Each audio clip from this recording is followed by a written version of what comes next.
Ladies and gentlemen, welcome to the main event.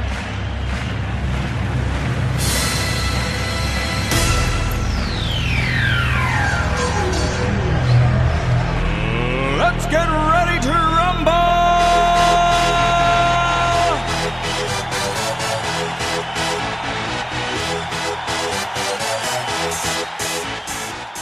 Hello and welcome to the Butts in the Cinema podcast. What?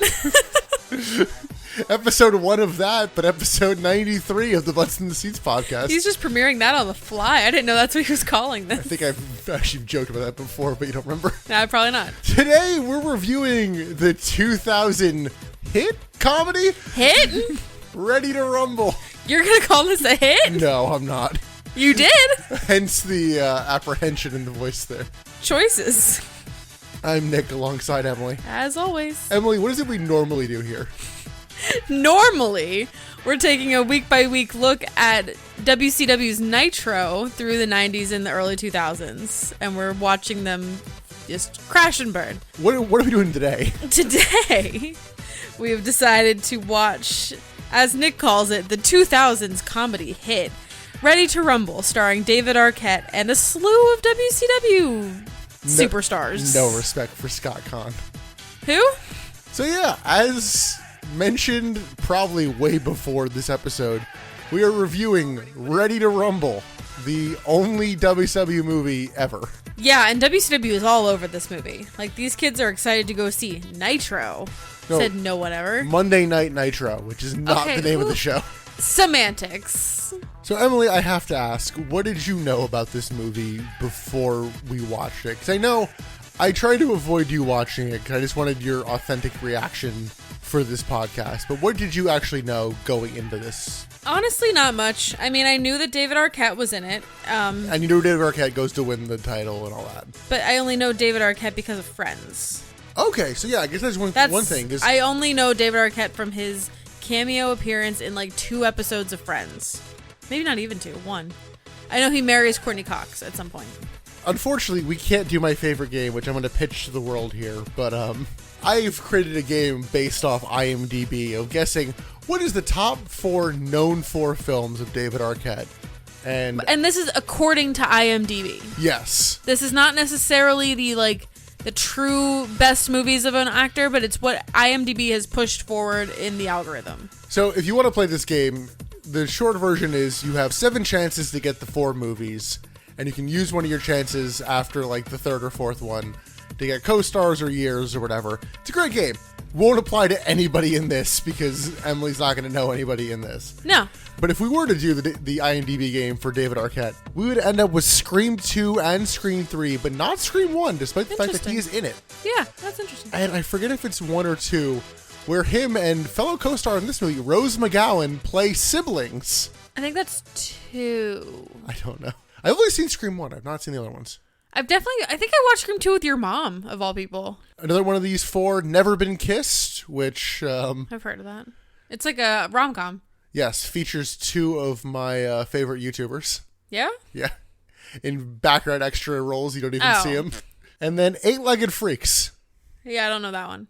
Not listed here, You Cannot Kill David Arquette, which we're going to watch and maybe we'll review on the Patreon. This We're is going to like- see how we feel about it. That just came out like recently. 2020. That's more recent than it should be. Yeah. But at the very least, I want to wait till we finish the David Arquette arc. Mm-hmm. I was trying to talk Emily into doing the Slammy Awards with David Arquette, and I was like, "Oh, he hosted. Oh no, he had a cameo. Never mind." Why would we review a Slammy Awards? That seems silly. Because this is the era of Slammy Awards where it's just a raw. That's silly. I don't want to review a Slammy Awards. And our Patreon isn't silly. It's not like that unhinged. We're not just watching random episodes of nothing.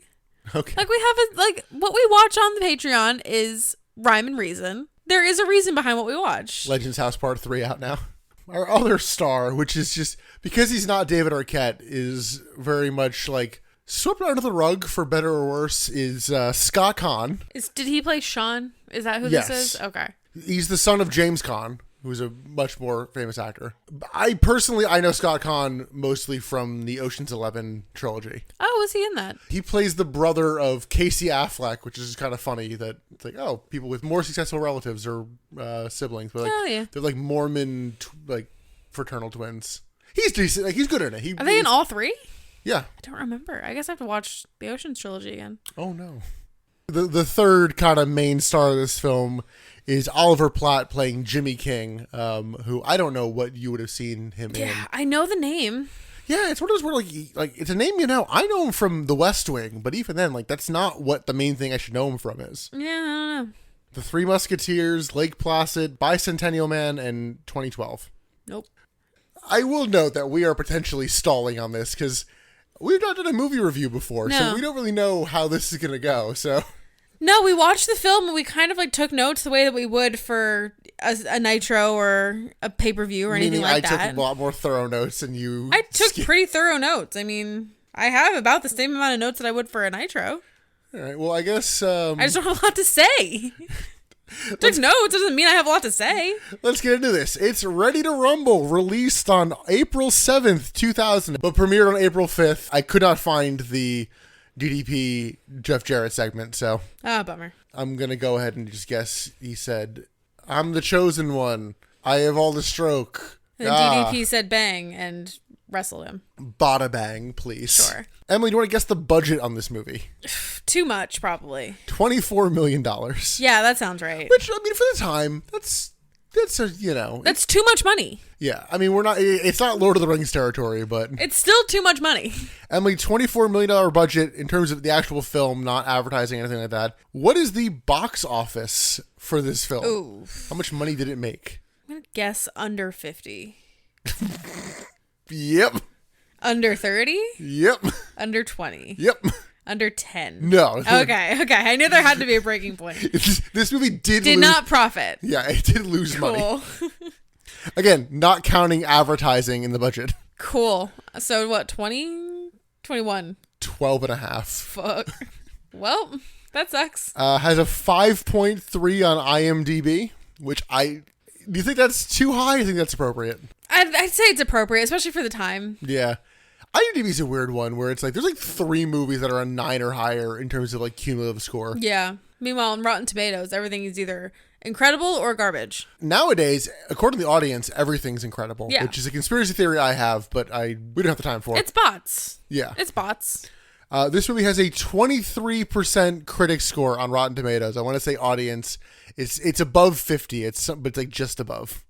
And I'm sure all of those comments are like, if you just like enjoy movies, you'll love this. No, they're probably like if you're just here for a good time. No, it's probably all David Arquette, best WWE champion. It's people who just didn't even watch the movie. So today's film is directed by Brian Robbins. Yeah, I know. Household name. Wouldn't you know him? You're saying this as if I'm supposed to have a response. Before this, he directed the Good Burger movie. That would probably be the biggest thing he did. But after this movie, it's a rough go. He directed the 2006 movie The Shaggy Dog, not to be confused with The Shaggy DA. No! He directed Shaggy Dog. Yes. Is that Tim Allen? Right? Yeah. Norbit. No, hold on.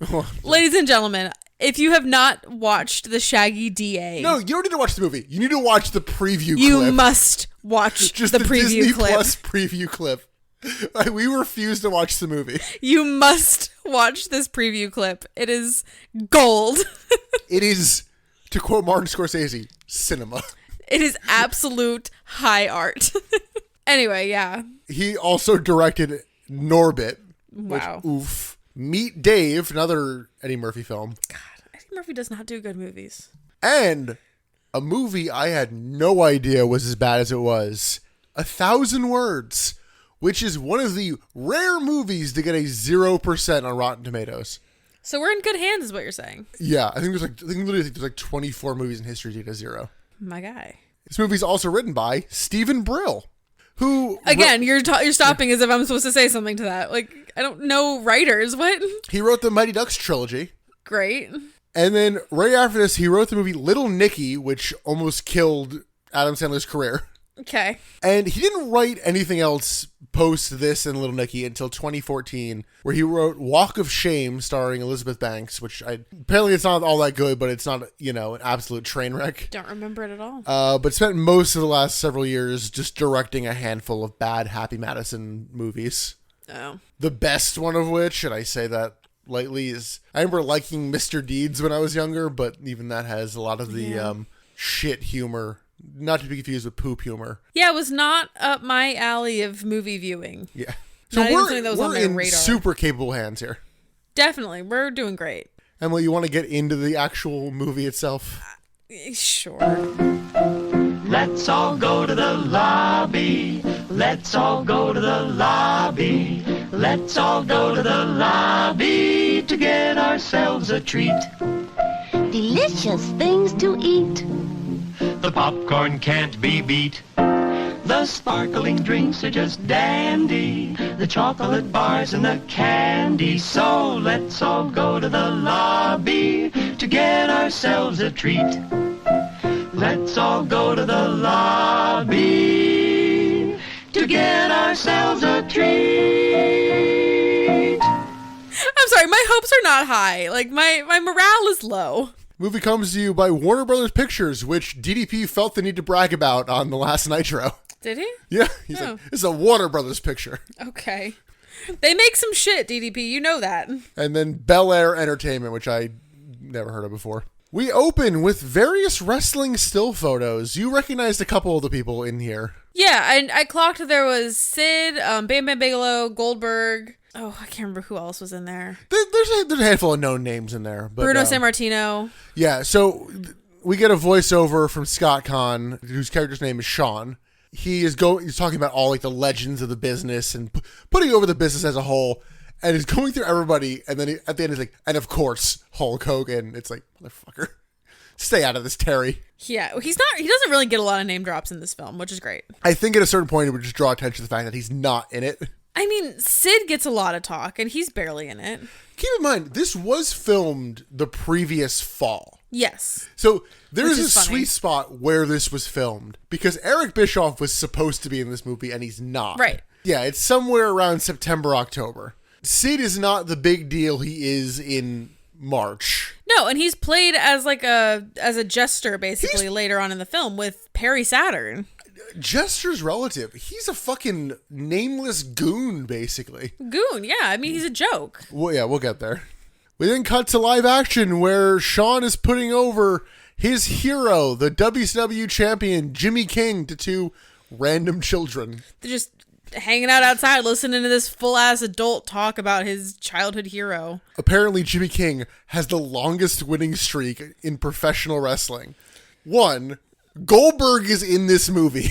Also, too, they just mentioned Bruno Sammartino, who didn't he hold a pretty long record for, like, title run? He had the title run about undefeated, but they did show Andre the Giant, who, Yeah. like, is the longest undefeated streak. And I'm like, he's in the same company as Goldberg, who, you know, the timeline, like, has won the WCW title? Maybe Right. not. I don't, like, you filmed this in late 99. It's like, not like you filmed it in 97, where Right. it's like, he No, it might be hasn't a happened star. yet. So, we're in a weird alternate universe here. We're in a multiverse, actually. So they're outside like a gas station or some convenience Stop and store. Oh, okay. That's a different thing for me from the Northeast. There is a pan to the sign that says Stop and Shop. Oh, and then yeah, in New Jersey, Stop and Shop, it's a grocery store. Okay, fun fact. No, it's like a gas station Quick Mart. Some random dickhead cashier just comes out and calls them Marks, basically. Played by Ahmed Zappa. Any relation to Frank Zappa? Yes, he is. He's the son of Frank Zappa. There you go. Yeah, and then the cashier like throws the kids' bikes at him, like, told you to stop parking them up here. It's like, It's dude, a bike. chill. In case you haven't learned, this is a villain. Yeah, he's the heel of our opening scene. I did write scene numbers at one point. I'm like, I'm not sticking to that. Do not. Scenes are relative here. Shits on the kids, shits on wrestling. We then get our second lead, David Arquette playing Gordy. He enters a trance. So we get a dream sequence. He is going to get another purple slushie, and he's 1 cent short, Emily. What a shame. Wow. We get some weird Dutch angles here to like put over the intensity. Yeah. And the cashier makes the hot tag to the Macho Man, Randy Savage. Like, wait, what? And suddenly, we have a match. Match number 1. Oh my god. It's Macho Man Randy Savage versus Gordy. Cool. The Nitro Girls are also here at some point. Yes, they show up at the very end. Like, only 3 of them. So, but Gorgeous George is here. Yes, I actually forgot about Gorgeous George. Yeah. Like, entirely. I had to, like, really think about who that blonde woman was with Randy Savage. Yeah, there's a sudden ring in the middle of the convenience store. Kind of a cool setup there. Gordy makes the hot tag to Jimmy King, played by Oliver Platt. Some kind of generic in-ring action trying to simulate a match. Gordy gets thrown to the outside and then smashes his head through one of the glass doors to not psych himself up. Was that a psych himself up move? Yeah, he smashed his own head through it. Oh, I thought he got thrown into it. No, that's a Oh, okay. CTE who? Okay. Through circumstances, Gordy gets the pin on the cashier in this It's a fantasy. dream sequence match. It's a fantasy. Snap back to real time. Gordy blames the dream on some brain freeze. And it's like, oh, I thought you were going to share that slushie with me. I'll get another one. And then Gordy sticks his hand up his asshole. Okay, I actually did kind of laugh in this scene. This was kind of funny. So Gordy sticks his finger up his butt, kind of, and like it gets called out in the scene, like, are you fucking hand in your ass? Like, what are you doing? He goes up to the cashier and hands over the slushie and is like, something's wrong with the slushie. It smells like it's gone bad. And he has the finger that was in his asshole. Like, there's no other, like, nice way to say that. Well, at the, like, the spot where he's having the cashier smell, he's like, yeah, it smells like shit, doesn't it? And the cashier's like, oh, fuck, yeah, that really does. Yeah, Let me get you a new slushie. It's kind of funny. The problem is, he does that, and the joke keeps going for about 20 more seconds. It goes too long, but it's a funny joke. Also, I've seen Mallrats and seen the You watched Mallrats? I like Mallrats. Oh, I'm thinking of Paul Blart Mall Cop. I've seen the chocolate pretzel scene of that, which is I've also like, not basically seen stolen Mallrats. from Who's that filmmaker? Kevin Smith. Yeah, I don't like him. Because he did Clerks, right? Yeah. I'm not into Clerks. Yeah, Clerks does not age as well as I thought it did. No. And then I dragged you to Clerks 3. Clerks 2. No, Clerks 3, you're right, yeah. Yeah, you haven't even Yep. seen the Donkey Show. I watched Clerks 2. Did we? Yeah. don't You made me watch Clerks 1 and 2 to prepare me for 3. And you still married me. Jesus. You were desperate. I can leave you just as quick. So then he gets a free slushie, and outside a cop pulls up, bends Sean over the cop car and grabs his balls. Yeah, this was a very weird scene. And then it was revealed that he's one of their dads. He's Gordy's dad. Yeah, he's Gordy's dad. It was just a very strange scene. Like, why is this so aggressive? Gordy's dad wants him to be a cop, finds a wrestling magazine, and I think in our cringiest moment of the film, the dad goes, "Wrestling's fake." Like, really put on. And you know what? I'm going to fucking splice it because I don't want to attempt to replicate it. Yeah, no, do not. Ugh. Wrestling's not fake! There's a lot of cringy moments in this movie. Yeah, like, This movie was not. Gordy is a problematic character because of the word you'd use to describe him in the year 2000, probably up until 2008, is a word you can't use anymore. Correct. So We've been calling him a man-child. man-child, or just a fucking idiot. That too. Or really, both of them, but more so Gordy. Fuck you. You know what? We did this whole review as Kevin Nash, just fucking Mark. What are you doing, Mark? But like the worst kind of Mark. Yeah. Like, we've been to wrestling shows and we've met wrestling fans, and 90% of them are awesome people. Like, we've met some great people. Oh, yeah. And I think even most Marks would be like, yeah, it's fake. Yeah. Then again, I've seen Dana Brooke stands on Twitter, and I don't know that Exactly. Like, there is a I don't line. know why Dana Brooke is the one that I'm like, yeah, why is this the one? Why is this the hill you will all die on? There is a line. But, like, 90% of wrestling fans are just cool people that are just enjoying a show. So we move on to the next day. Emily, we find out what our heroes' jobs are. What is it? They are, like, they're not plumbers, but they're, like, porta potty flushers. They're just sewage workers. Sewage workers, I guess. Their whole job revolves around porta potties. They revolves around shit, specifically poop. Okay. Remember that, because that's half the jokes in this movie. But you said we jumped to the next day. Jarringly. So they leave the Stop and Shop parking lot, and like it cuts to the next scene where they are seemingly It's daylight. having the same conversation that they were having the night before in the same car just now it's daytime. Fucking Dark Knight Rises levels of jumping around time. It's like they just drove all night, or they had a sleepover. It should be noted that it is established later that Gordy is a virgin. I don't know if Sean is, but Yeah, and that only matters to bring up because it comes up later. yeah. Which, like, how old are these two meant to be? I guess we never really got an answer on that. I don't know, mid-20s. I don't know, but too old, man. Eh. Part of this movie might have worked if it had been like a kid's movie. Yeah, if this was marketed towards children, if this was like a made-for-Nickelodeon movie, Yeah, then yeah, of like probably. kids being like, Jimmy King, you're our hero. You got to come back. It's like, Yeah. Yeah. If these kids were like 13, 14-year-olds, perfect. This Who would be don't great. know wrestling's a work. Yeah, this would be great. Not adults who should know better. These are like mid-20s, like full-ass adults living with their parents, full jobs. You're like, wrestling's not fake. For the record, David Arquette is 28 when filming this. Jeez, he's like our age. Imagine us being this guy. This is too much. I would not have married you if you had this level of attitude. So the two had just established themselves as fucking marks of like, oh no, like Jimmy King couldn't possibly lose. He's unstoppable. He's the best. But like the rest of the neighborhood or the rest of the town also seems to share this sentiment. It's wild. Like Kayfabe is a weird thing in this movie. so they set it up to where they're going around the town and they're like talking to the fast food workers and their neighbors and like We'll get people. to the fast food scene. But everybody in this town watches wrestling, watches the same show every week, and cheers for the same guy. So relatedly, What? they're from Cody, Wyoming. Yes. You know who's from Cody, Wyoming? Who? Eric Bischoff. Oh, so you're telling me he was supposed to be in this movie? Wow. Well, we'll get to that because there's some certain characters who are clearly meant to be inspired by other people, and holy shit, that one is not subtle. But they hype up tonight's Monday Night Nitro. Again, never been called that.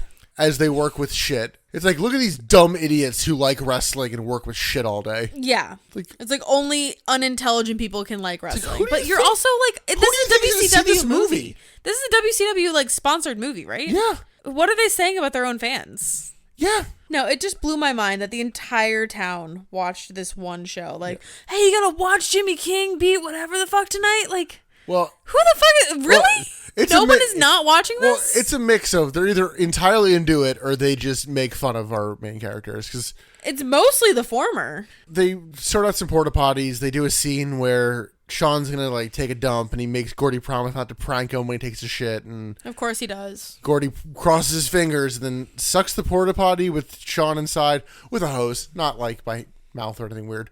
Yeah, you said that in a really weird way. Yeah, I didn't mean to. And then Sean hits a suplex on Gordy in retaliation.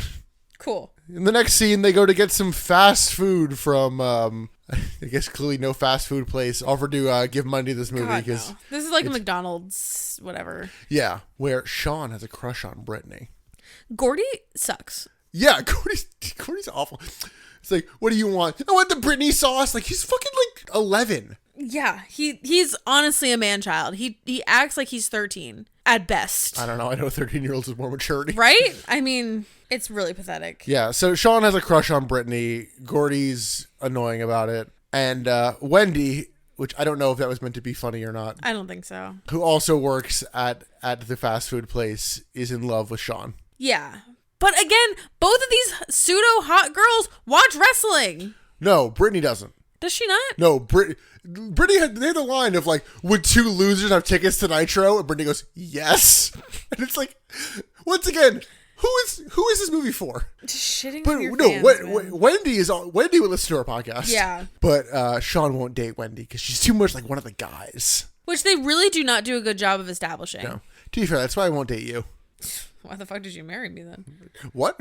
But they don't establish that she's one of the guys. So that line really came out of nowhere. 'Cause she just seems like a girl that works at this shop that's like with the other girl that he likes. Well, Emily, you know the classic film thing of tell, don't show. Sure. Oh yeah, that's what they teach us day one in all of our film classes. Tell, don't show. Absolutely. You know, why The more show exposition, the better. why show something in 10 seconds when a 5-minute conversation can do the same thing? Absolutely. Like I said, I was also a film major. Sean and Gordy eat burgers on the back of the truck while shit leaks out of it. Yeah, this was disgusting. Yeah. Of all, okay. But And, like, Emily, poop. no, Isn't it funny? this wasn't even played for laughs. It was meant to be funny, like, passively. they were sitting on the back of the truck, and it wasn't even like poop was like flushing out of the tailpipe or something. It wasn't beneath them. It was between them. It was beneath me. It was between their two of their faces, dripping sewage while they're eating burgers. I'm like, why the fuck would you sit there? Because they're idiots and they like wrestling and they're dumb because they like. I'm starting to feel like wrestling. I'm dumb for liking wrestling. Sean made friendship bracelets Again, I'm starting to feel like I'm dumb for watching wrestling. with WWKD. Emily, what's that stand for? What would King do? Jesus, guys. No pun intended, but Jesus, guys. Yeah, it's Jesus. What would Jesus do? God. We then see them visit an old lady, and she says a bad word. Old lady, edgy. Wow. And she wants a really tight t-shirt. She was in Scrubs. That's the only reason I know this old lady. She's in She a had, lot of like, stuff. She's just like marketed herself as old lady character, and she's great. Never gets to work. I love her. You know what? I don't blame her. I blame the script. Oh yeah, no, the script's garbage. Yeah. But she's great. No, people got to make a living. But again, this old lady watches wrestling, and to the point where she wants them to get her a t-shirt when they go to the show. Yeah. Like, everyone in this town watches Nitro. Oh. Not even just wrestling. Everyone in this town watches Nitro. By the way, we'll get to that in a later scene of how over wrestling is in this town. Not wrestling. Oh, yeah, Nitro. Nitro. No Or- one's or talking really about just Jimmy Raw. King. Yeah. No one's talking about WWE. No one's I'm talking sorry. about any other. Sorry, Emily, what? There's no other Hold on. company. Yeah. What? I don't There's understand. no other company. Like, they are just talking about Nitro that has been established as like WCW Monday Night Nitro. Like, we watch this fucking shit. This is garbage. And that's the only thing that people are watching in this town? Which, the lack of another company does create a little bit of a plot hole in this movie. Does it? We'll talk about it more when it happens, but yes. So they're going to go to Nitro tonight in Cheyenne. But first, Gordy gets guns pointed at him at his house by his family. I'm like, Jesus. They So- do a really good job of portraying the police in this movie. Very accurate portrayal. Oh, yeah. So yeah, his mom, his dad, and his sister are all cops. So he walks in the room and immediately weapons drawn, fucking, no safeties. Yeah. And it's like, your sister shot her first perp today. It's like, wow, okay. Congrats, police violence. It's great. Yeah. We love police a lot of this movie doesn't age well. I was not ready for This is probably the part that ages the worst. Of like, congratulations, you shot your first perp. Like, Yeah. we shouldn't be praising that. I did not know when My Own Worst Enemy kicks in, but I think this is one of those moments because that song hits about 4 times in this movie. It's a bop every time. Like, that's a great song. But we head to WCW Monday Night Nitro. Our opening match, Rey Mysterio Jr. and Billy Kidman versus Prince Iakea and Juventud Guerrera. No matter how many times I asked him not to, Nick does have play-by-play for these matches. I don't have it for this one. The only note I have for this wow. match is this is the match where Rey Mysterio hurts his knee, and that's why he's still out. Not fucking worth it, Because they man. made him do like 17 Hurricane Ranas for different takes and angles, and not he worth got it. hurt. Yeah, I don't even know who wins this match. Yeah, I did not take notes on this match because it's intercut between the match and Gordy and Sean complaining about Uncle Billy, who gave them their tickets and they're like sitting under a crossbeam. Yeah, they got bad seats. Yeah, Oh no. it's like Uncle Billy sucks. Hey, Uncle Billy lost his right nut in Nam. We'll kick him in his left nut when you see him. Jesus Christ. Which, like, that's a decent line. And then they're like, well, if you only have one left, is it your left nut? See, like that was kind of not a bad line. Like, it was kind of funny. Well, I feel like the joke would be, is your left nut? Well, it's the only one left. That's the joke. I guess. Yeah, and then they're like, all right, we'll just go down to floor seats instead. I'm like, why didn't you already do that? Right. They came up with a solution to just like sneak into better seats like way too late. By the way, Emily, I do want to note, I glanced.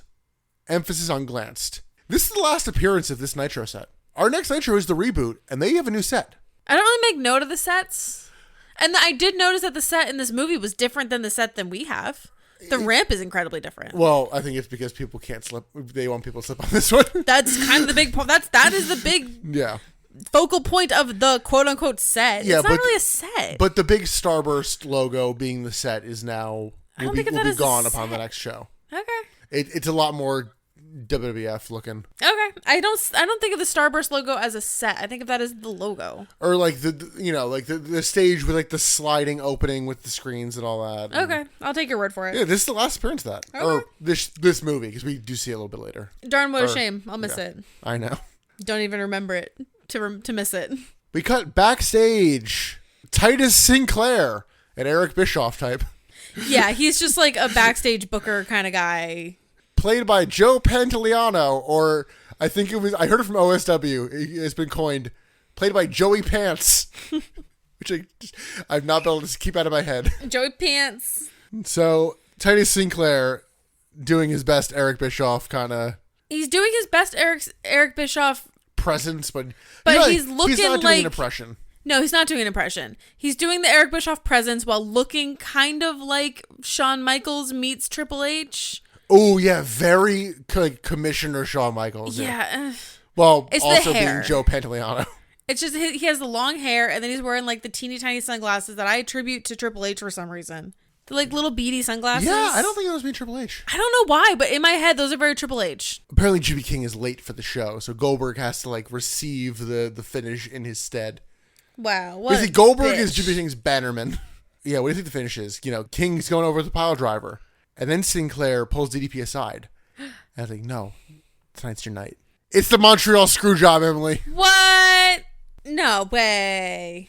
I looked up like the IMDb trivia of this. It's like, this scene is inspired by the Montreal Screwjob. I don't know if you know this. It's like, yeah. No kidding. Who would have fucking thought? That wasn't obvious or anything. Let's go to the ring. Mean Gene is our ring announcer for some reason. 'Cause he had to be in this movie for, 30 seconds. We can do Dave Penzer. No. Then again, we couldn't understand if it was Dave Penzer. It's like, oh, wait. So would you know Dave Penzer by looking at him? Yes. You would? I would, actually. I don't believe would, you. but I don't believe you. he is very generic looking. We get Mike Tenay and a mannequin of Tony Schiavone on commentary because Jesus Christ, the man has nothing to say through most of this Tony movie. Schiavone is here for a paycheck and nothing else. He's just sitting there. He's smiling. Yeah. He's here. Can't say anything else. Tonight's main event, Diamond Dallas Page versus WWE Champion Jimmy King. And I don't know about you, but like how over Jimmy King is in the universe of this world, I don't get it. No, he's not. He doesn't look the part. He doesn't act the part. He doesn't have the right gimmick. Like he would not be over in actual wrestling. Yeah, so he is a very generic King gimmick, which I guess this is the best point of any of them now that we're seeing him for the first time. Jimmy King is inspired on a handful of wrestlers. I did ask Emily to kind of note, like, who do you think Jimmy King is based on? Like, what like amalgamation of people? I'm curious what you ended up with. I have 6. You've 6? Okay. Yes. So King, Jerry Lawler. Okay, yeah, that was one Easy. yeah. This is a screw job, Bret Hart. Very obviously Bret Hart. Yeah, I think they're just taking that moment more than this is meant to be. Jimmy King is like a Bret Hart allegory kind of thing. I got Goldberg. The Streak, okay, yeah. Yeah. The Rock for the spectacle. A bit of a stretch, but I'll hear it. I also wrote down Undertaker. I don't know if I believe. I don't think I agree with that one anymore. Okay, I feel like you're missing one or two obvious ones. What do you think I'm missing? Do you have a last one? Bruno Sammartino, but like. Oh, this is Ric Flair. Oh, I did not get Ric Flair at all. Oh, this is 100% meant to be Ric Flair. I didn't get Ric Flair out of this. Ric even a Flair, little bit. who in '98 got kicked out of the company by Eric Bischoff, had to work his way back, fight his child. Oh, this is meant to 1,000% be Ric Flair. I didn't get Ric Flair. Multiple for a second. ex-wives, No. multiple kids. This is meant to be Ric Flair. Didn't get Emily. Ric for Wow. a second. I get Bret more than I get Ric Flair. Oh yeah, they're 1,000. The disgruntled employee that's like being forced to come back. Like I don't get Ric Flair out of this in the slightest. Oh, they're really going for that. They're not. They're failing. Or they're succeeding because it's his own If character. they're trying to make me think of Ric Flair, they're failing. If they're trying to make Jimmy King his own character, they're succeeding. Yeah, they're trying to pull from a lot of things. Then if they're pulling from Ric Flair, they're failing. That's what I'm saying. Yeah. Jimmy King's posse is Conan, Perry Saturn, and Kurt Hennig. Have not seen Conan or Perry Saturn in a minute, so it's kind of nice to see Perry Saturn. Well, again. Perry Saturn's gone from the company, so like Yeah. that wouldn't make sense that you haven't seen. It was nice to see Perry Conan again. is still suspended. I don't know. It was just nice to see Perry Saturn again. It was just kind of like a blast from the past. Like, oh shit, I miss you. Yeah, but in terms of a King's Court kind of thing, it's like weird trio to have for that. Yeah, and I guess this was trying to be the like 4 Horsemen. I don't even know. But yeah, I'm trying to think what's royal about Conan, Perry Saturn, and Kurt Hennig. One of the Royal people was going to be Terry Funk, but he ended up calling out at the shoot that day. He had to call the director and be like, my horse is sick. I think he's dying. He's royal because he has a horse. So the match that he called out of, he was supposed to be like a royal like knight kind of thing. Oh, okay. I might be merging my Survivor Series, but I think that one was Shawn Michaels because that's the one where King was under arrest, and so he couldn't be there. As far as the like posse upkeeping with the gimmick, Oh no, that doesn't happen in wrestling. That doesn't happen. Like the faction does not all adhere to the same gimmick just because they're royal. Like just because they're in the royal court does not mean they're all coming out as kings. They don't have to have a royal gimmick to be in the royal court. Sir Mo would be rolling in his grave, but he's still alive. I don't even know who that is. I know. Let's move on. DDP has his own group of Bam Bam Bigelow, makes sense. My boy. Sid, bit of a Okay. stretch. And Van Hammer. How the fuck did you get this paycheck? I didn't even recognize Van Hammer. It had been so long since we'd seen him. Yeah, what the, like, what, how does Van Hammer get this role? What the fuck?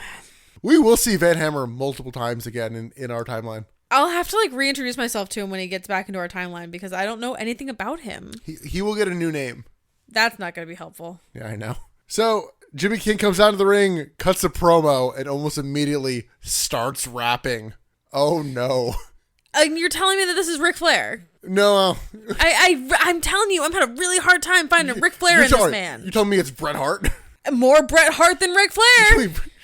Bret Hart will rap before Ric Flair. Yes.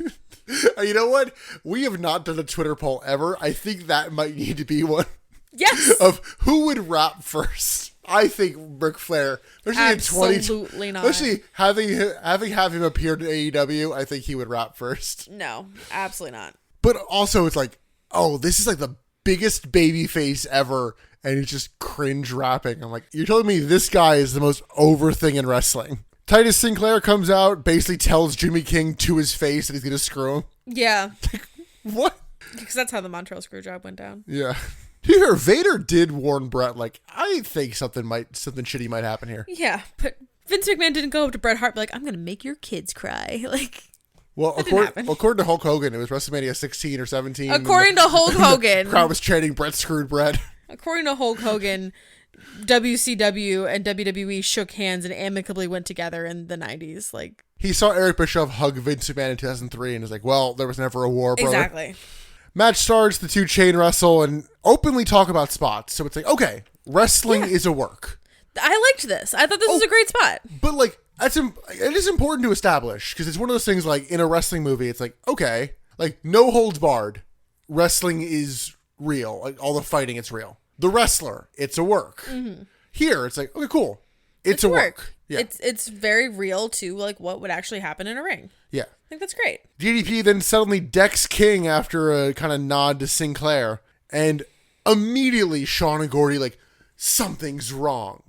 Which, one, means that they either have like this amazing premonition, or two, every Jimmy King match has been a squash. I was just thinking that like every match that Jimmy King does is incredibly choreographed to the point where like they know exactly what move should be coming next, and when one move is not next, they're like something's wrong. But again, he's the most over face in the company. It's like he got hit like once, like something's wrong. It's like he got hit. Yeah. Or the only other thing is like, are they that much of a mark where it's like he's not winning for a second, the match has gone wrong? I mean, maybe. Yeah. That's actually we can't possible. rule that out. That's the problem. So DDP just beats the shit out of Jimmy King, like for real in the quote unquote for real. yeah, including DDP catapulting King, which is a move you have to cooperate for, over the ropes to the floor through a table.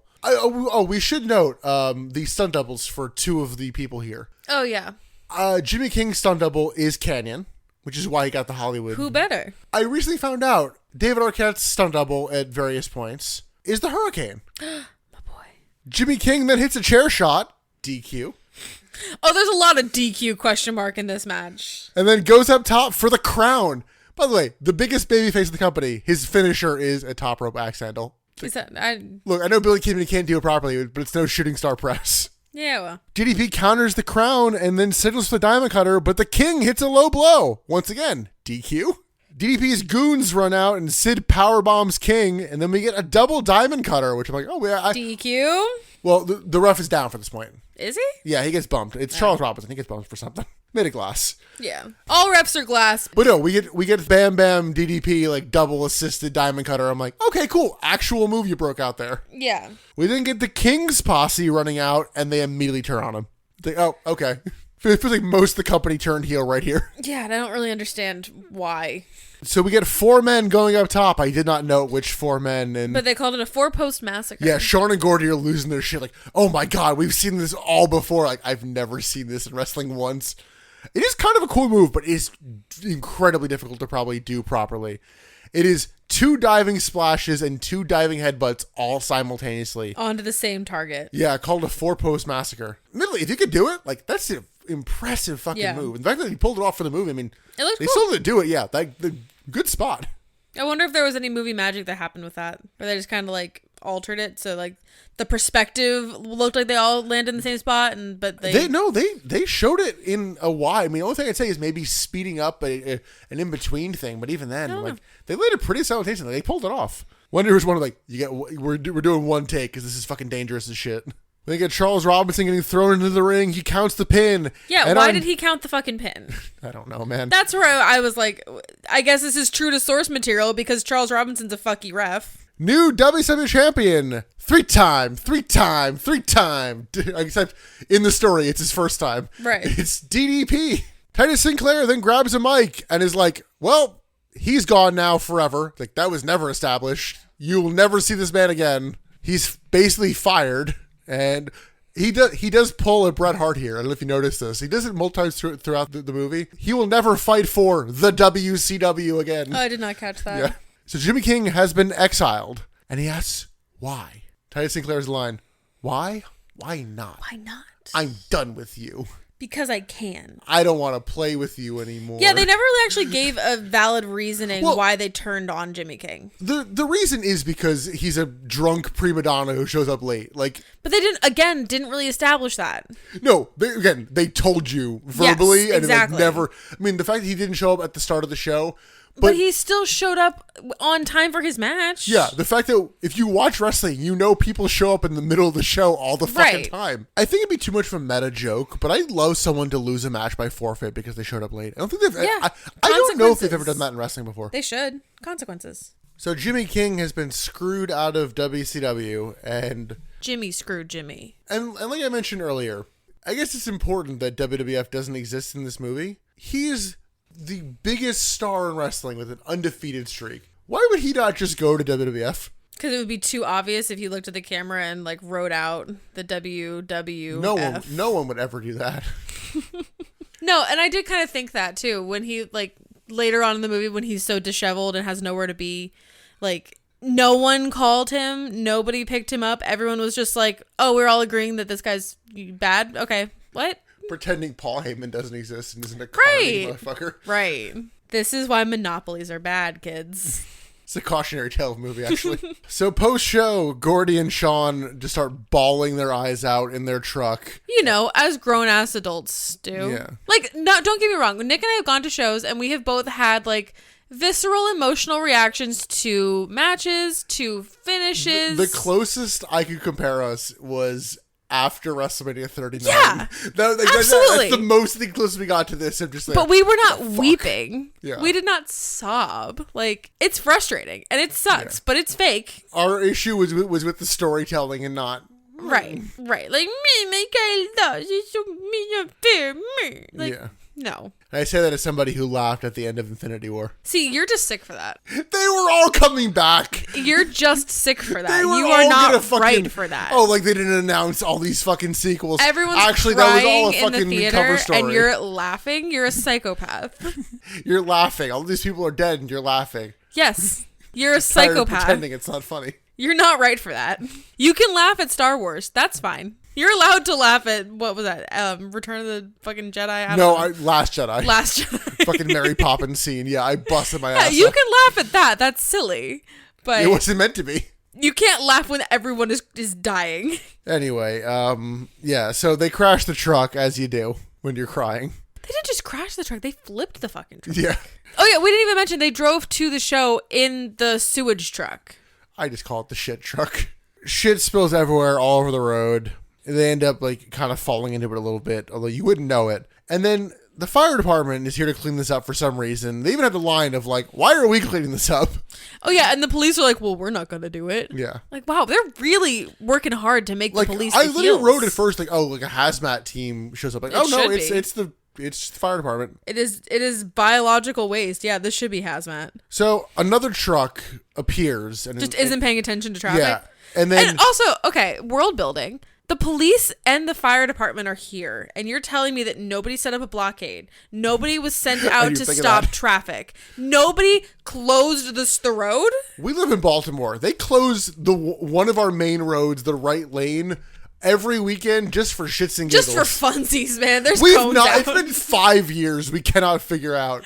They just like fucking put why. cones out just for funsies. So this truck tries to not crash and manages to spray shit onto a bunch of firefighters, Including Sean and Gordy. yeah, and our main characters. Except when we come back to them, they're They're fine. fully dry. And this truck was carrying toilet paper, so toilet paper crashes everywhere. That's so funny. What are the odds? So funny. Like I only half get the joke. One truck spilled shit. The next truck had toilet paper. They both exist in the bathroom. It's bathroom humor. All right, Emily, I'll rephrase this. I want there to be another layer of this There's joke. not. Don't look for depth in this fucking movie, man. So both of our main characters note that basically they don't have a job anymore because, That truck was my whole job. yeah, the truck was from like Sean's uncle who died because he doesn't have a dad, and fucking somewhere Christian is salivating. He's like, oh, you don't have a dad, do you? Your father is dead. He's doing like the Grinch fingers, like, That is the Christian character, literally. Gordy has a whole scheme. Or it's really more of a plan, I guess, not a scheme. Yeah, it's a plan. It's a loose plan. Both of them are still tying their worth to Jimmy King, and like it can't be a coincidence that he lost his title and we lost our livelihood in the same night. Yes. So this Yeah. this line really lost me because they're like, isn't it like strange that Jimmy King lost the match in the show that we were at? Like, no, it's not strange. What? If you're in Wyoming, this doesn't mean anything. This isn't fate. So Gordy says they have to find Jimmy King. It's a test. For who? For who? Also, should be really easy to find Jimmy King because they're in fucking Wyoming and there can't be that much going on around him. And it's not like he like got on a private jet and left that second. Well, he did apparently because they're off to Yeah, Atlanta. Right? This doesn't make any sense. How'd you get from Wyoming to Atlanta in like no time flat? Well, Emily, I'll tell you how the boys get to Atlanta. This actually made me laugh too. Oh, did it? Oh, Emily, you're better than that. So they hitchhike and get picked up by some traveling nuns, Did you catch where as you do. Did you catch where they're going? Like that's kind of what made me giggle. They're going to. They're going to Daytona. Oh, A bus full of nuns driving from Wyoming to Daytona Beach. Like, it's funny. they could be going for other reasons. They're Although, not. yeah, it's funny. You said Daytona Beach. My brain went Daytona. to. Yeah. I'm like, are they going to the race? It's funny. They get picked up by the nuns. The nuns sing a bunch of, various Nun Christian songs. No Creed. A little bit of complaint there. I didn't hear higher once. I'm 6 feet from the edge and I'm thinking. No Shine Down. No Switchfoot. Switchfoot sings Shine Down. No. Right? Shine Down is its own. Is that a band? Yeah. Oh. Sorry. Dare you to move. That's Switchfoot. Yeah. Okay. No Evanescence. Bring Me to Life. Sorry. You know what it is? Shinedown sings I Dare You, which is a theme song to WrestleMania 22, and Switchfoot sings I Dare You to Move. What else does Shine Down And in my sing? LimeWire days, I was like, wait, shit, which one's which? I know something else from Shine Down, and now I can't remember They're it. not an unknown band. No, like I know they're very like mid 2000s. You know, I'm realizing now, I'm like, wait, shit, Shinedown, that does sound like a Christian. It does. Yeah. Oh, it That absolutely might be. does. They both might be. They went on tour with Papa Roach. I don't think that they're a Christian rock band. Emily, that doesn't say anything. That could be their last resort. Oh my god. By the way, that is on the soundtrack for this. Anyway, yeah, they're singing various, Christian songs. And Gordy asks if they know any Van Halen, and we cut to them all singing Running with the Devil. Which again is kind of funny. But they're nuns. It's so wacky. It's kind of funny. Admittedly, Nuns Sang it well. Yeah, the nuns have some pipes. They sang it well. That's why it's kind of funny. I say the next day, but it's probably been a couple days. Yeah, Wyoming to Florida or to Atlanta, I guess is where they're going. Not a quick drive. The two get dropped off, and Sean goes to Gordy. He's like, I need to ask you a serious question. How many times did you fart in that van? Gordy's like, none. Which... That's alone is a joke. That's the joke. That's the joke. Leave it there. Cut it. Then Gordy has to go, oh my God. They were farting nuns. It's like, no. Just you had a joke. Just Again, leave it alone. If this was a movie with like two 11-year-old stars, you can get away with that joke. If this is geared towards 12-year-old boys, I don't know if this movie Fine. needs more or less Tom Green. less. So at this random gas station they get plopped at, some fucking nerd is playing this Jimmy King arcade game. This thing looks like shit. Some student's VisFX, project is the game for this. Yeah, it's really hard to tell because like video games were not good in the 90s, but they weren't this bad. This is 2000. I mean, it's one of those where like, if you look at like, No Mercy, it looks like a game. This looks like a shit animation. Sure, but you also have to remember that we're in a gas station in the middle of nowhere. So like they're So it not should be having even the, lower quality. yeah, they're not having the highest end like video games. So this could be a really old video game. It could be bad. That's the problem. The graphics are too high end to be a old video game. I didn't think the graphics were that high. Well, they're 3D. That's the thing. Was it 3D? Relatively. It's Sonic Adventure 1 levels. So this video game is all about Jimmy King. And like only Jimmy King. It's not like, oh, it's a WCW game. It's like, no, It's a Jimmy King game. Yeah. We did get an unexpected surge watch in this Yes, scene. we did. I forgot about this. Yes. It's a grocery store, so of course they have every 90s kid's Well, it's a favorite gas soda. station, but yeah. Yes, you're right. It's a gas station. But yeah, Surge. Surge in the background. This nerd's name is Isaac. And apparently he's like, oh, I can't find Jimmy King. I'm like, you literally were in town for 30 seconds and immediately found somebody. You found someone in the first person you spoke to who's also a Jimmy King mark. knows who Jimmy who's King a hacker. is. Yeah. What? Hack the planet. What? What are the fucking odds? And not even like, wow, what are the odds? That's so wild. Like, things are turning around for us. Like, no, what are the actual odds? They go to Isaac's house, and Isaac's whole deal, which I didn't even bother noting in my notes, but like, oh, my dad says this is for pussies. Just blank is for pussies. Yes. Talking on the phone. Is for pussies. Yeah, anything. It just is for pussies. Yeah. Or like makes you gay, which, Yeah. yeah, like 3/4 of the jokes in this movie are either gay jokes, shit jokes, R-word jokes, and then miscellaneous. Or shit jokes. Yeah. There's two kinds of shit jokes. It's shit jokes and shit jokes. Right. So Isaac looks him up on the World Wide Web. You know, that newfangled thing where they give you the exact time, date, and location of every single person on the planet. Finds it immediately. Yes, in seconds. Apparently it's not that hard to find, I mean, certain people's addresses, but like, they do actually go through a little bit of process here. Do they? Well, the first thing is like, hey, we found his like public address, and then they go through other things. So, sure. But like, still, finding addresses should not be that easy. I just tried to send a lot of wedding announcements and invitation things to celebrities, just for funsies. I tried to send one to Bret Hart, and I did send one to like a PR thing, but it was not easy to find any kind of mailing address. It took me a whole day to find people's addresses. Did you send one to Goldberg to that same address just to piss him off? No, I did not. We should have. I was hoping to actually get a response. So while Isaac is looking up the information, Gordy is playing with two of Isaac's toys, like Making the him man-child he is, and is like bending King over DDP. Mm-hmm. And our dated joke of the scene is Sean with a Walkman singing "Hit Me, Baby, One More Time." Man, that 2000s hit hard there. Yeah. Except for I did both of those things. I had a Walkman and I had that CD from Britney. What, last week? Could have been. So Gordy and Sean go to the address that Isaac found, but they only find Jimmy King's wife, played by Caroline Ray, a.k.a. Sabrina the Teenage Witch's aunt. The cool aunt. The cool aunt, yeah. Sabrina had two aunts. One was cool. The other was like responsible. This is one of many tie-ins to Sabrina the Teenage Witch from that show, because we have Salem doing the but they don't know the secrets from Pro Wrestling Secrets Revealed.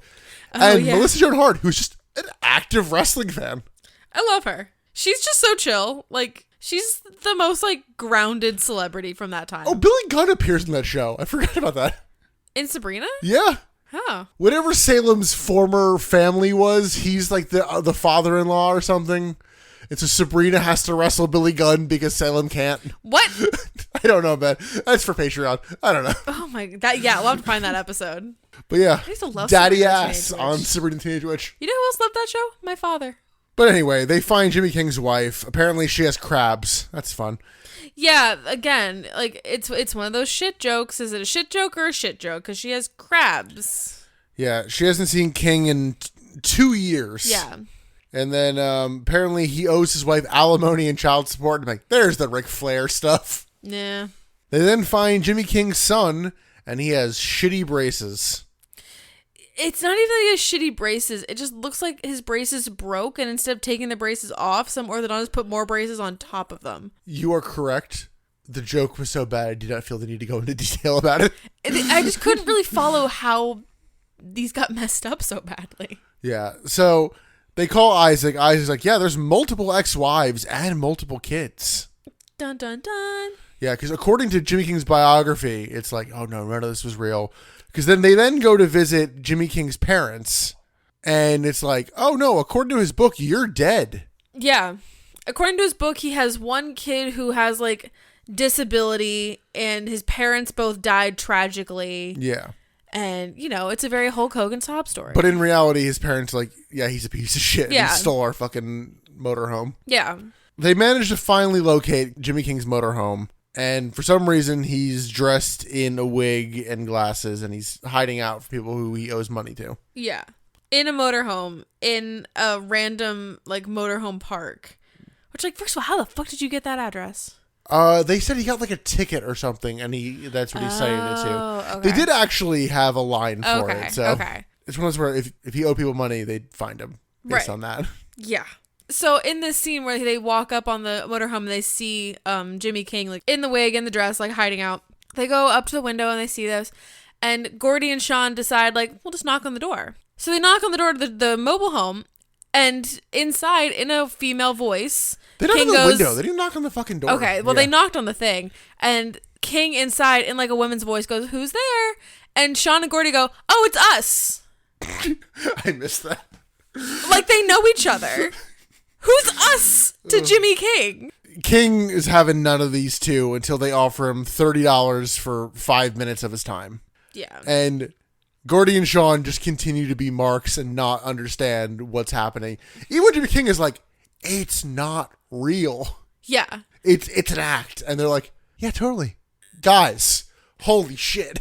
But they also, like, really lost the plot in this scene where it's like, you are here for a reason. You are here because you watched your hero get smashed and he's obviously not doing well. So you have an opportunity to help him, but instead you're just going to mark out and, like, stare at him. Like, that's not helpful. That said, Jimmy King invokes our podcast. I put the damn butts in the damn seats. So welcome to the damn butts in the damn seats podcast. Hell yeah. So King just lies to them. It's like, yeah, you know, my like wife died and my mom died and my child's sick. And they're like, we met all these people. Like, that's the moment where it's like, no, they caught him but then they go But back they to being still like, were just, yeah, like, massive fans. Just like, yeah. doesn't matter what you say. I'm still going to worship the ground you walk on. Again, if these two were children, this might work. If this was cast as, like, 11 or 12-year-old boys, great. This movie would have been entirely different. What's Macaulay Culkin doing in 99? Right? 30-year-old men does not make this look good. So Jimmy King tries to kick them out, and they're like, what if we go on a beer run? And he gives them the money back, and it's like, you better not run out of me. I'll find you. I'm like, I don't believe you for a second. Ugh, but 90s pricing, though. They go on a beer run with $30, and they come back with, like, 3 cases of beer. He told him to come back with 2. I thought I saw 3. He was at 2 6-packs. I'm like, what the f-? No, the one was definitely a No, case. he said 2 6-packs. Well, they came back with at least 1 case, which alone is, what, like $25 these days? Depends on which one Depends you on the get. beer. But I'm like, damn, you can come back with 2 cases for $30? Must be nice. So Sean's ready to give up, but Gordy's like, no, this is a test. The king needs us. It's not all a test. The universe doesn't give a shit about you. Yeah. That's a hard truth you gotta learn these days. Jimmy King notes that Sinclair owns the character and is like, it's not real, guys. And they're like, So there's like, that's like a thin line of why he's not wrestling anywhere else. Like if you want to dive into the world, his line of like Sinclair owns the character, so he can't go and wrestle as Jimmy King anywhere else. yeah, but WWE owned Johnny B. Bad, and Mark Marrow still showed up. Oh wait, Yeah. maybe that's a bad example. Oh fuck. But Maybe that's not like a that. very thin reason for why he's not wrestling anywhere else. So like, I'll take it. Again, it's been like 3 days. Yeah. They act like this has been like 6 months. Which again, think about this timeline. They watched him wrestle on Monday night. They traveled across the country in a van with none that same night, essentially. And in that time between Wyoming and Atlanta, Jimmy King has gotten back to Atlanta, connected with his parents, taken their mobile home, found this whole disguised costume thing, and found a mobile park to live in. And in case you thought this took longer, when we go to the next Nitro, they note that DDP has his first defense. So it's been a week. And there hasn't been a pay-per-view in between. So much happens in this 1 week. Yeah. Oh, gee, I can only imagine me trying to do the fucking recap in between of like, here's all the backstage notes. Right? Can you imagine? 2 random marks showed up at Jimmy King's door. We should have just gone to the next Nitro and me just presented this all as like backstage notes. That would have been incredibly confusing because we'd be like, Jimmy who? I would not explain it. Like, wow, you're not paying attention. You don't know Jimmy see, King. You'd be And like, he's the gaslighting me. longest winning streak of any wrestler in history. God. I mean, you just watched him fucking lose goldfish the belt. brain over here. Like, doesn't even know fucking Jimmy King. Anyway, King tries to kick them out, and then Gordy guilts him. This is where King actually like, it's been months. I'm like, it's been a fucking like It's been 3 like maybe days. 72 hours. They fire up King, and he beats them, and then crowns them. In the morning, King wakes them up by pouring beer on them, and Jimmy King has decided to agree to their plan. And he wants to get his hands on Titus Sinclair. So they drive all the way to New York City to the New York Arena. Which again, Madison Square who? We don't know which her. again, Atlanta to New York, that is at minimum a 12-hour drive. That's like a day's drive. That's A full day. that's a full day with like very minimal stopping and switching drivers.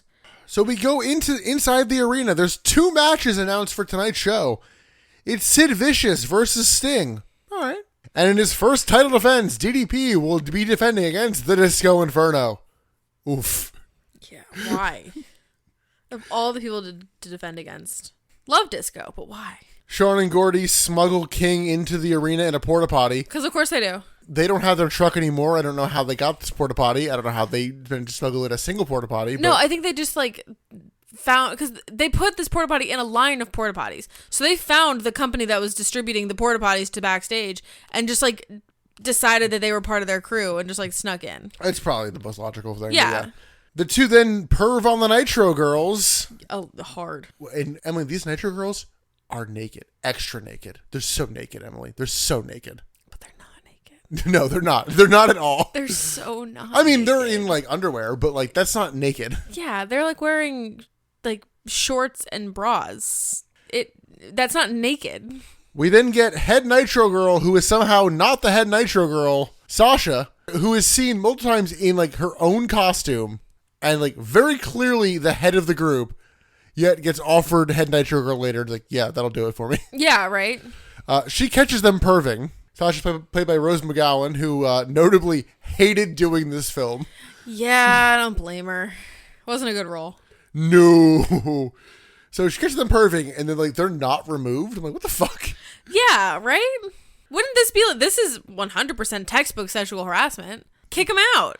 Elsewhere backstage, GDP is going to do an interview. It's going to be Titus Sinclair interviewing him for some reason. I'm like, that's breaking from the Eric Bischoff role of like, you're not a backstage interviewer. I mean, yeah, they can have like a backstage conversation that gets caught on camera, but that's not an interview.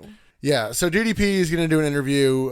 They both mock King before the interview, before the cameras are rolling, to the I will rule you. Yeah. Which we didn't mention, that's his tagline. Yeah. The I will rule you. Like, What a almost great line. Southern draw, but like, I mean, he's going to be I don't from this, I don't know. he's a king. DDP actually cuts his promo. He has some very generic barbs. He's like, it was like wrestling a beached whale. And Got it, because he's fat. yeah, Jimmy King emerges and beats down DDP using a toilet seat and just throws him around.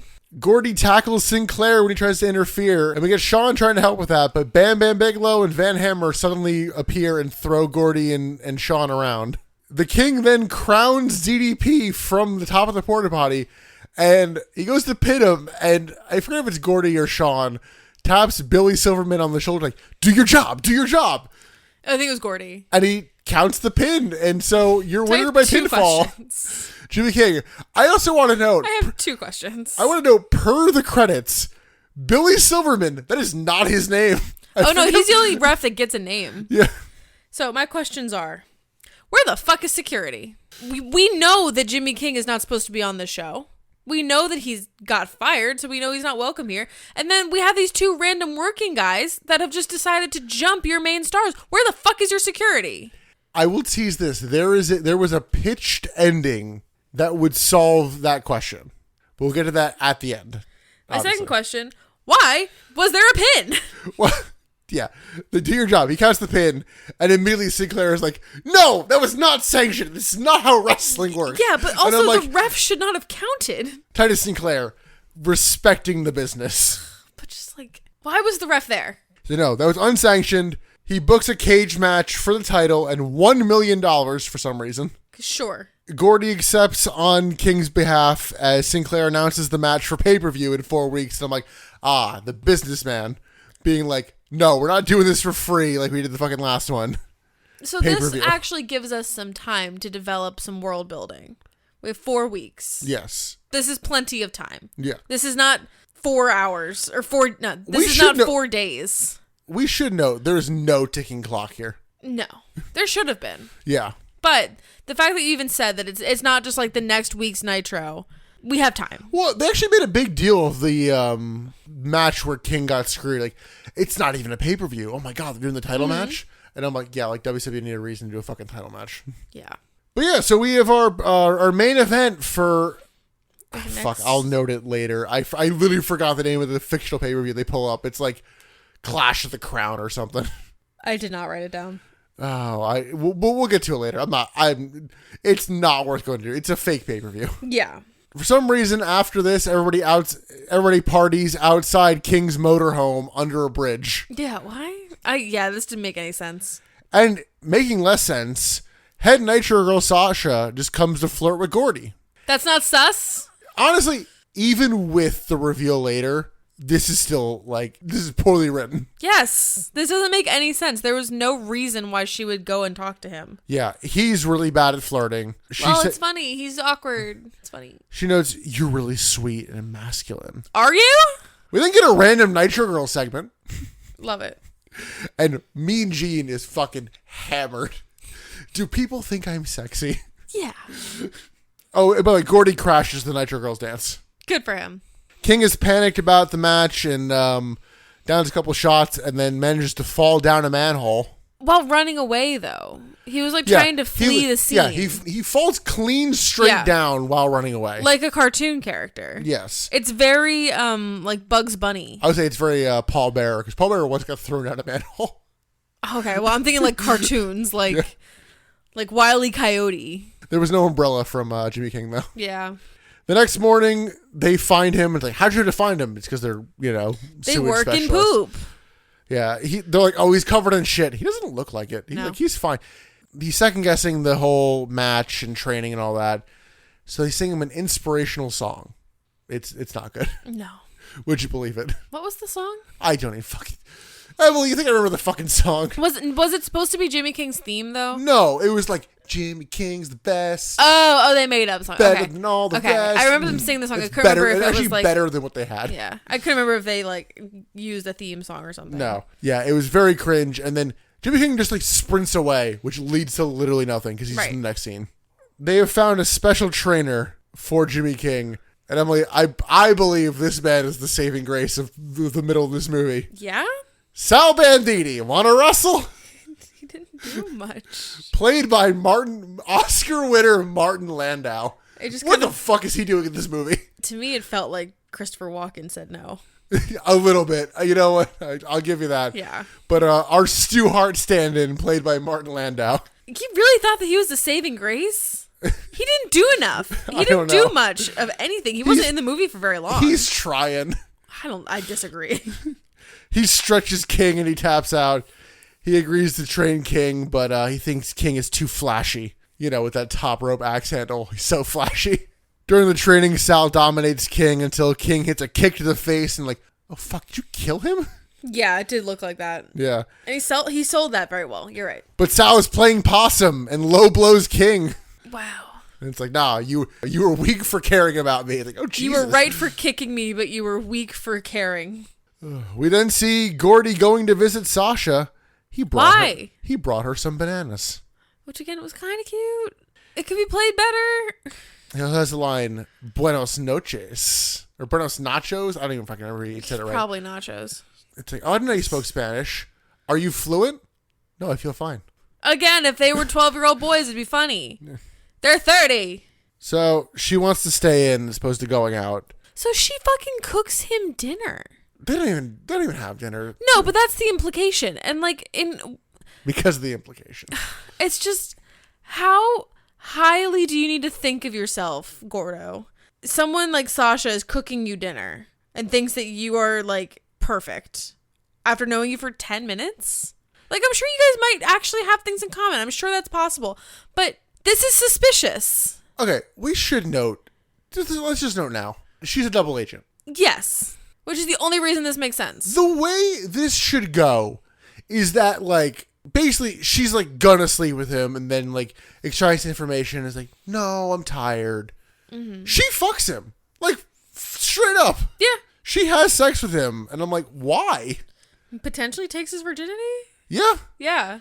Yeah, because she'll stay in. She asks about training. It's like, all right, who's the coach? Like, all right, like, trying to get the information makes sense. It's like, all right, I want to see your awesome moves. He hits an arm drag, and then they go to the bedroom. And then he starts woofing at her. Ugh. She takes her top off, and he yells, foreign objects, and punches her. And they have sex. I'm like, what? Yeah. But No, the whole thing should be that she's a tease. yeah. That's how that character works. And It's that not- would have worked well with the stupid man-child character of Gordy. No, she just put out. So then the next morning, Gordy writes a letter to his dad, like confirming they had sex. Like, oh, okay. Yeah, surprise, Dad, I'm no longer a virgin. His father then shoots the fridge a bunch after putting the thing on the fridge. Like, he misses multiple times. Like, what the fuck? Again, police officers that are very, responsible with their firearms. It's funny. Played for laughs. Later that day, they go to some local gym where Goldberg is because he's going to be on Letterman later. What? I'm at the gym because I'm going to be on Letterman. What? Well, no, I think it was Why Are You in New York? I'm gonna be on Letterman. Okay. Yeah. And Emily, who else is there? Fucking John Cena The biggest is in the star. background. Yes. Just like pumping iron. John fucking Cena. Baby John Cena. Like, he's got to be like 19 or 20 in this scene. Yeah. Like, baby. 99. Yeah, he's not in WWE for a little while. So the group, Sasha's like, no, this is a bad plan, which is, I guess, meant to be like, don't recruit Goldberg. He's really good. Yeah. So the group approaches Goldberg. Goldberg says King doesn't stand a chance and is just generally a shithead. And I think they try to keep kayfabe a little bit here, that like King had the undefeated streak and Goldberg did, because like, no, we were partners, so we never faced each other. So the streak wouldn't, end because they faced each other.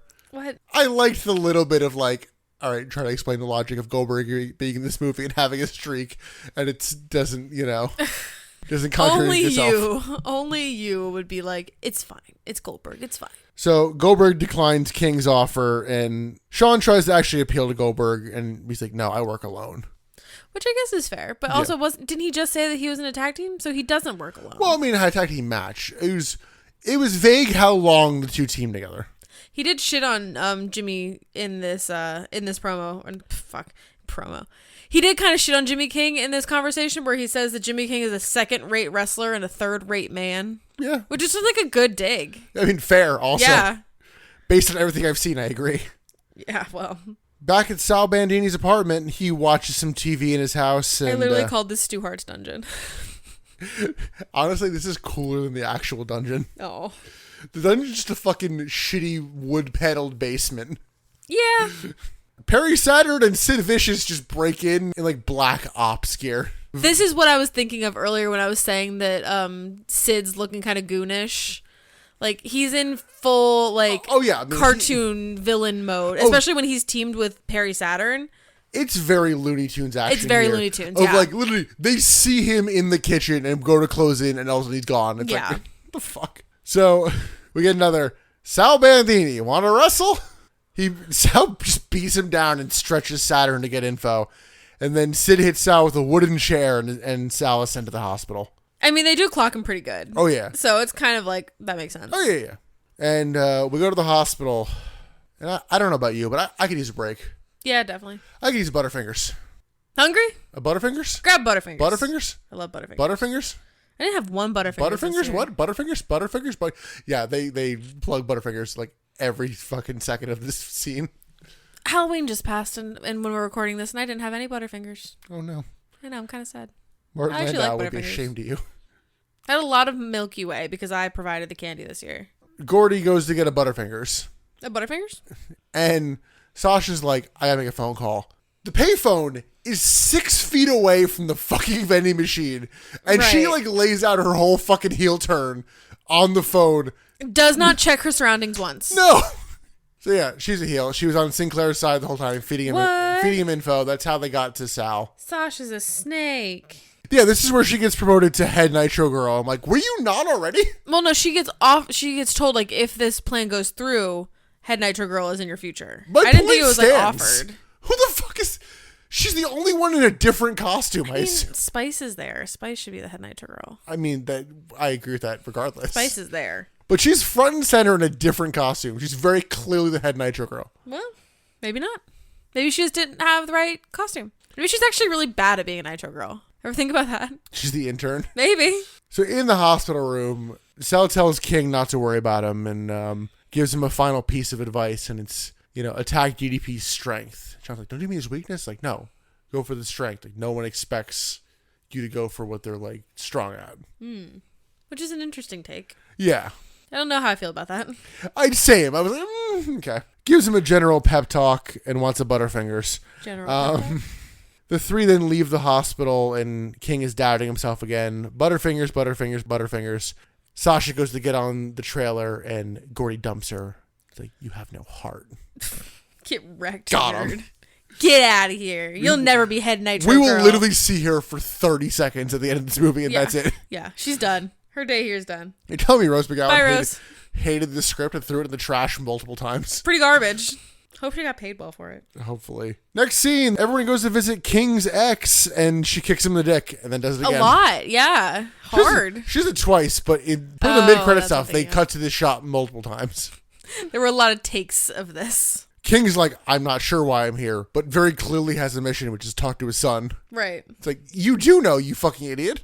King apologizes to his son and then his wife. They don't forgive him, kind of rightfully so. Yeah. Because kind of like, well, what are you going to do? Like, you're just saying, I apologize. Like, you need to, like, make up for this. And he's like, Show your actions, yeah. and he's like, you know what? I'm going to win this match and the $1 million. I'm going to get that boy a good dentist. I mean, that's the least you can do. I mean, you would need an orthodontist, but that's neither here nor there. Okay. We then go back to Wyoming, and Gordy's dad immediately shows up. How'd you know they were coming here? It is 99. You did not have Find My iPhone. You Literally, did not have trackers. the first second they're here, no, they he's park here. the car and he's done. He makes Gordy get in the car, and it's like, you're going to be a cop now. In the cop car, Gordy's dad says that he doesn't care about Gordy's dreams. Later that night, Sean and King try to get Gordy back, and King actually says, like, no, like, I need you. Like, you've like been like a great help and inspiration to me during all this. And Gordy refuses, says his dream is stupid, and says that his cop father will flat out shoot them if he sees them. Again. ACAB. This man should not be a police officer. No. So to replace Gordy, we get some wrestling posse tryouts. There is a funny line in this. So we open with the is wrestling fake? Fit Finley. That feel fucking fake to you? It's like, Jesus. Again, like valid. I mean, it's fake, but it's not fake. All right, so we have some notable tryouts here. We have some fake Siamese twins, which is just two dudes in one t-shirt. Yeah. Someone auditioning for Oklahoma, and three. Not the wrestling manager Oklahoma. Oh, They sorry, yeah. actually think it's the musical Oklahoma that is holding auditions. I'd rather the one be on WCW, and I mean the one from this movie.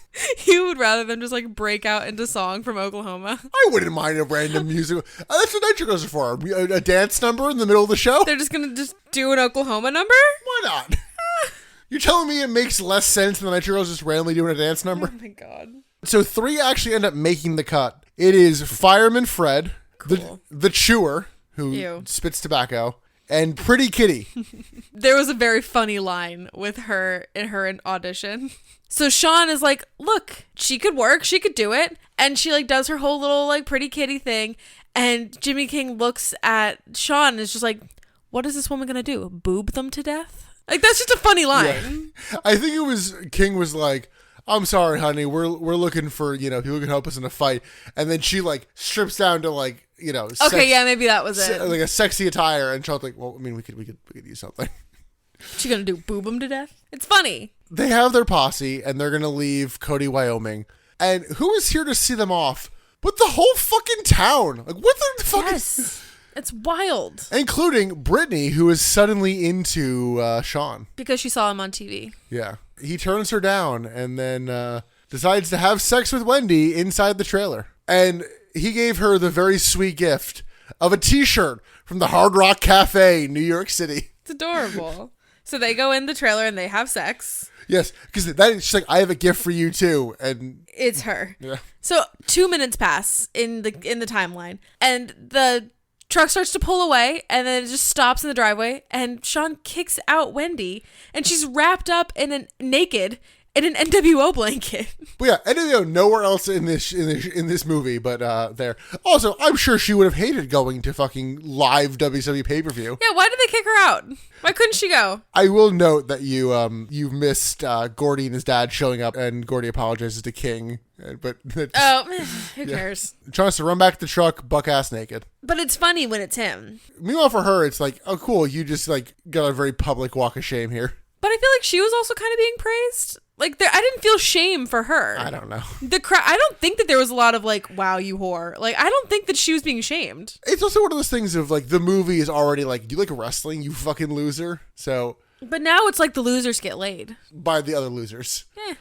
Emily, At least they're getting laid. let's enter Act 3. We're in Las Vegas for the Royal Bash. That's what it was. Ah, yes. The Royal Bash, but... Oh, yes, but I guess King is in this. Okay. So they still named the pay-per-view after the guy that they fired. Yes. Huh? Royal Bash at the Castle. Open with a Nitro Girls segment. And backstage, we see Titus Sinclair here with Sting. Sting made his moment in the movie. Fucking hour and a half into this movie, Sting's here all of a sudden. I will kill you if you fuck this up.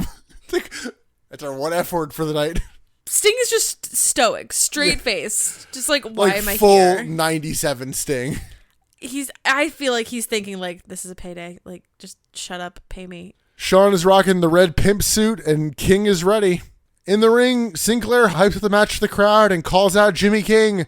And Sinclair reveals that it's going to be a triple cage match. Not to be confused with the uncensored 96 cage match. It's going to be a different triple cage match. Yeah, this triple cage match has a lot of rules. We will see this twice. Once on this. Oh, sorry, I'm saying twice in WCW. Oh, for real? Apparently it appears in some Nitro. I don't know. Oh, God. I know it's the main event of an actual pay-per-view. Apparently it appears in some Nitro. Great. And Emily, what time is it? It's Michael Buffer time. Why the fuck is it Michael Buffer time? Emily, it's because we are ready to... Oh my god, they said the name. And now I have to pay him money. Yeah, you need to cut that. We don't have that kind of fund. If you We need hear- a lot more If you Patreon hear somebody subscribers. use this, email us and we will sue them. But I'm like, he said the thing. That being said, subscribe to our Patreon so that we can pay these legal fees. Yeah.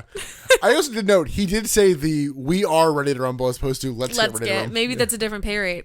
I don't know. Let's not say it out loud. We get Tony Schiavone and Mike Tenay on commentary, but again, mostly Mike Tenay. But Tony does chime in here and there. He actually does speak, and he does not feel forced, I guess. I'll go through a little bit of play-by-play for our main event here tonight. Oh, there was also a quick shot of Jimmy's parents being in the crowd. Yes. So they are here. That plays into... Nothing. Nothing. That's it. We see that they're there, and then that's I it. think he got them tickets, so I think it's meant to be points of like... They never come back in the movie again, though. There's no closure scene with them. Where is this show? Vegas, maybe? Oh, it is in Vegas. Yes, I have it in Vegas in my notes. Okay, so from... From Wyoming to Vegas. No, they're in From Atlanta. Atlanta. Jesus. Fuck me. If you got free tickets to a show in Vegas, would we go? You and I would probably go. We still have to pay for like lodging and travel is the problem. I'm sure I have family out there. I've got family all over the place. It's still travel. Okay, yeah, we have to pay for a plane ticket. So our main event tonight for the WCW title, it is Jimmy King versus DDP in a triple-decker cage. So yeah, this is 3 cages vertically placed on top of each other. If Jimmy King wins, he wins WCW title and $1 million. If DDP wins, he retains, and I guess King is gone forever, was the thing? I don't remember why DDP would want to win. Yeah, this is a different $1 million from the spring breakout Nitro. We should note, Hulk Hogan's not putting up $500,000 on this. Oh my God. But the way that anybody wins this match is you crawl through the top of each cage, and then on the top of the top cage, you grab the belt that's hanging from the ceiling. It's basically a glorified ladder match, but cages. But cages, yeah. So yeah, you have to climb up each thing, and you basically need a ladder to get to the second level. Because I don't know how else you would. I guess you could go outside and climb on the outside. I don't know. Spider-Man. No, Macho Man appeared earlier. Spider-Man's not in this scene. Spider-Man wasn't in the scene earlier, though. But Bonesaw is ready, Emily. It's a different match. So match starts. DDP starts with spitting in King's face, and they trade shots. Spitting Uranagi from DDP, and Sean distracts DDP with some powder. Sand. You idiot. That stuff doesn't work. And Sean used that distraction to handcuff DDP to the cage. So I don't really know what they think that we think the pocket sand does, because it don't did know. exactly what I thought it would do. Honestly, the one line I remember, I literally will never forget from this movie, is from that moment of the diamond upside down is a pussy. I don't know why that's the line that sticks in my brain, but that's the one. But again, it's one of those where like, yeah, kayfabe's real, yada, yada, yada. Yeah. But I guess this is meant to be a shoot match. I don't fucking know, man. Kind of glance over that of like, oh no, they called spots another one, but This one, I guess, is not called. Yes. I don't know. Juventud Guerrera and a masked man suddenly run into the ring and attack Jimmy King. We get some more heels running down, including Van Hammer again for some reason. We get the Terry Funk Whirlybird ladder spot, and Jimmy King goes to punch the one masked man, and he stops. It's revealed to be Jimmy King's son. Dun dun dun. Once again, I think some Ric Flair stuff there. Consider that David, and there you go. He would have hit David. Shit, you're right. No, I think in the early days he was like, he This is didn't. more like Ray and Dominic. Well, you know what it is? That's the biggest allegory. Jimmy King is Rey Mysterio, a deadbeat dad. King's son attacks him and the heels beat down King. And then we get the faces running in. It's Goldberg leading Booker, Kidman, and Disco Inferno into the ring. You know, all the faces. One of those were, yeah, Ray's hurt. Ray hurt himself the other one because he's not here for this. Disco's here, I guess. But despite the fact that the heels very clearly cut the fucking lock to the cage. Oh no, the cage is locked again. Oh no, brother. Who can save us? It's Gordy on a motorcycle, jumping from the top of the ramp into the ring. Stops on a dime. Yeah, like professionally done. In cop gear. So he has created this whole character persona that is a police officer. So he came in on a cop bike, which one, where the fuck did he get that from? Well, he had to do training, so I guess he just stole that. And he just drove from Wyoming to Las Vegas on that bike? I don't know. I mean, Hulk Hogan stole an ambulance. I mean, He didn't drive a long distance in that ambulance. you say that like a motorcycle can't go multiple miles. Wyoming to Vegas is a long drive, though. Yeah, you can fill it with gas. So the big boss Gord lands in the ring. The big boss Gord? Yeah, Gordy. Goldberg cleans house and Gordy spears Jimmy King's son. Titus Sinclair frees DDP as King makes it to the second level, which he really should just be able to climb all the way to the top from here. Yes. Around this time, too, we cut back to Wyoming, where this match is being aired in the police station, because like the rest of the cops are just fans, because everybody in this fucking town of Wyoming is a fan. Super into it. And then so Gordy's dad comes in and is like, what is this crap, rah, rah, rah. And all the cops are like, that's your kid. And because he's wrestling as a cop, it's like, oh, this is fine. Yeah. I support you now, I guess. Inside the cage, Sasha suddenly appears. Yeah, why is she in the cage? Because she needs to get hit with the ladder. But why did they let her in the cage? Kayfabe, she shouldn't be there. I mean, it was open. I don't know. She shouldn't be there. I don't know, man. Sean tries to be like, hey, you're hit with the ladder, and then she does. Lol. King and DDP make it to the second level, and there's some weapons kind of hung there. DDP hits a pipe shot and then goes to like hang Jimmy King. Why does this keep coming up in our wrestling? There's a lot of nooses in wrestling. Why? DDP makes it up to cage number 3, but is tripped by Jimmy King. They brawl up top, and DDP throws King all the way onto cage number 1, which is basically at cage number 2. Like, it's the same level. Yeah. DDP goes to reach for the belt, but it's Sting! It's gonna be Sting! Sting just swings in, kicks DDP. There you go. I want to know how much Sting made off this movie, because Jesus Christ. Not enough. No, I think it's way too much. So both men are on an even playing field. Sting goes down to the floor. It's like, Jimmy King's okay by me. And Sean does a gay joke of like, we both love Jimmy King and we both love men. We're not ashamed to say it. And Sting punches Sean and Gordy gets jealous. So Gordy has to get punched too and Sting punches him. The actual match, both men get back up and choke each other.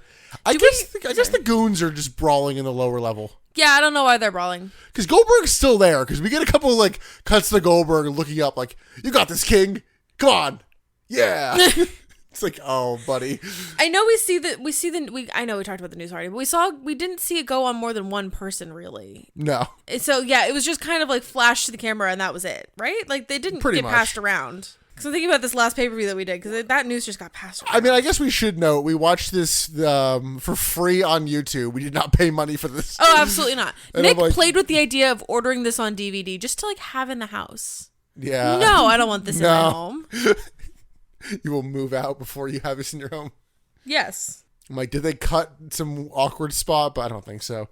We get a low blow to Jimmy King, and DDP hits 2 big right hands until King hits a low blow to DDP. Jimmy King hits a scoop slam on DDP, slamming him through all of the cages into the ring. It's very Mick Foley.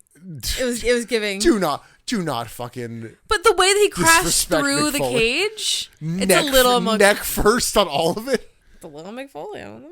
DDP crashes into the ring. Both men have bladed at some point. I kind of missed where this was going to be. It's easier to hide the blade job when Yeah, it's we a didn't movie. do time to blade on this. No. So with DDP thrown through all of the cages, Jimmy King retrieves the title and wins. He also wins $1 million and is the new WCW champion. Wow. Jimmy King. Is he still going to pay for his kids' braces? Emily, thoughts on the match? Yeah, it was a little bit of an overbooked mess for me. Kind of came out of nowhere. Like, Jimmy King didn't appear in any of the build for this show. It kind of was weird to have him suddenly win the title. Nick. But hold on, actually think about that. Jimmy King appeared on one Nitro in between losing the title and the pay-per-view. And so was DDP just cutting promos on him every week? Or was it just like, oh, it's our pay-per-view main event and we didn't build to it at all? Think about the fucking source material, man, and tell me it's that far off. No. It's true to its source material. Emily, the Yappapi strap has a lot to argue in this front. Then again, we're about to watch a pay-per-view on 1 week's build, so... Good, this feel-good ending. Yeah, all the characters celebrate. The crowd taunts Sinclair. He's like, no, I made wrestling. And then Gordy and Sean are like, no, the fans made wrestling. And they throw Sinclair into the crowd.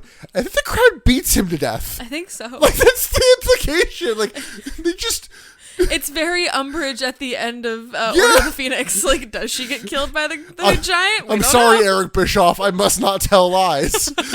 What? Except I'm Hulk Hogan, and I can't help but lie, brother. Ugh.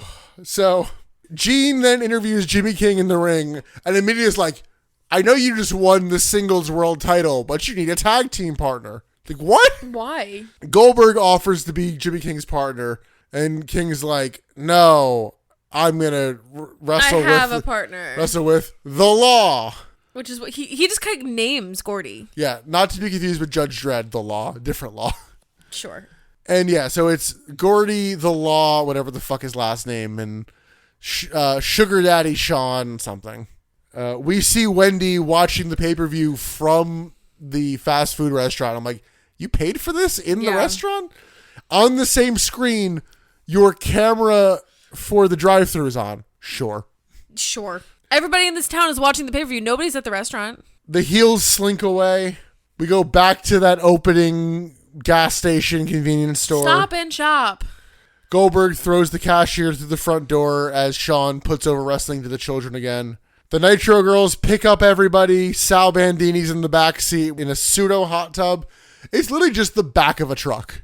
Yeah, but it's a tub. This was a thing in the 90s. Because I had a Polly Pocket truck that had a hot tub in the back of it. This is cool. This is like the height of cool.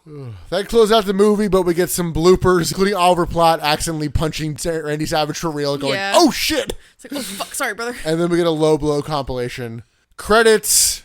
Ready to Rumble is used with the permission of Buffer Partnership. Buffer, Michael Buffer, getting that coin. Wow, this was pretty shit. I'm so glad you made me wait 3 years to watch that pile of hot garbage. I really because it wanted, really made a difference. Yeah, I really wanted the authentic, like, hatred, and I feel like I just got apathy. Yeah, you hyped it up too much. Yeah. Over the 3 years, you talked about this movie too much, and you hyped it up to me. Can I tell you about the alternate ending that, or alternate's relative? It's an ending that DDP pitched. Sure. So one, apparently DDP was pissing off a lot of people on the set because he was Oh, really? giving them acting tips. Good for him.